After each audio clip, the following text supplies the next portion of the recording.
Okay, so this is exercise 1-3-2, very similar to 1-3-1, so let's just move into it.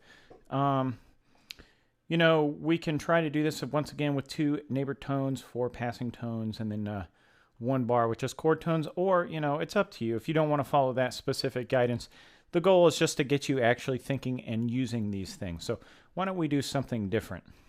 So as usual, we're starting off on the 1 chord.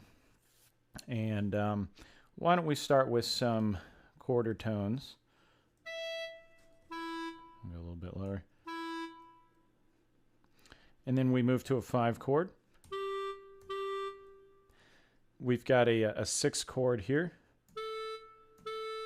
Then a 3 chord.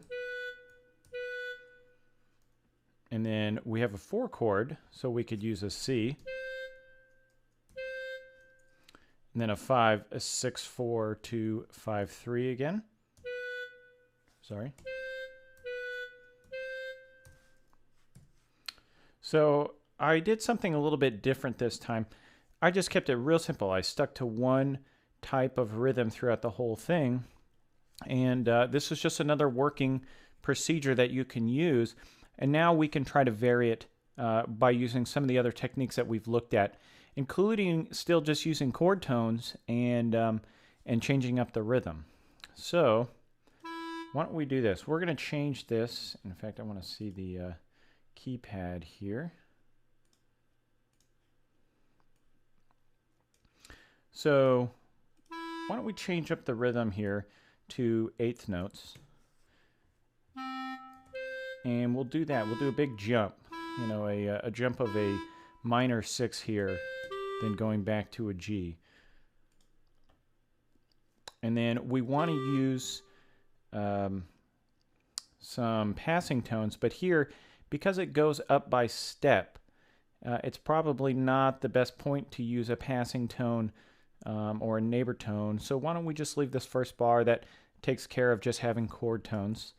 And then over here, because we want to get in some passing tones and neighbor tones, we're going to change this up a little bit. So why don't we go down to an F, and why don't we try something like this.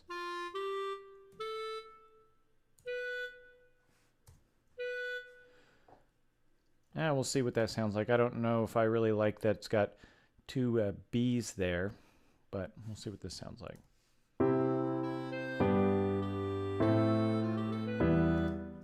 No, I don't like that. So, we've tried that. It didn't quite sound the way we wanted.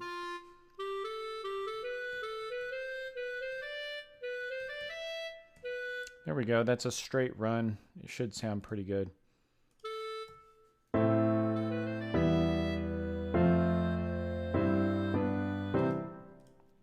Okay, so we've got a bunch of passing tones there.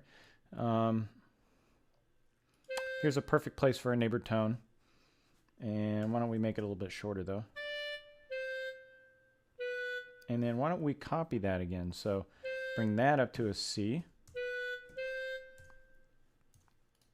And then there we go. Let's hear the whole thing.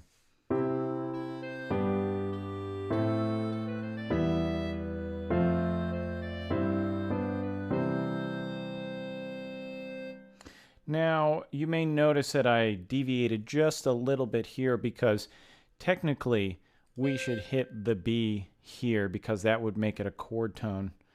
But I'm taking a little bit of artistic license. That would technically be a suspension of this note that leads into the B and then back up to the C.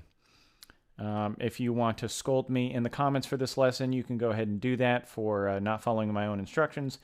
However, I think you kind of see what it sounds like and what the limits are for what you can do with this. I mean, just starting with quarter notes, we came up with a pretty decent melody that has some rhythmic variety and is pretty good, I'd say. So there we go.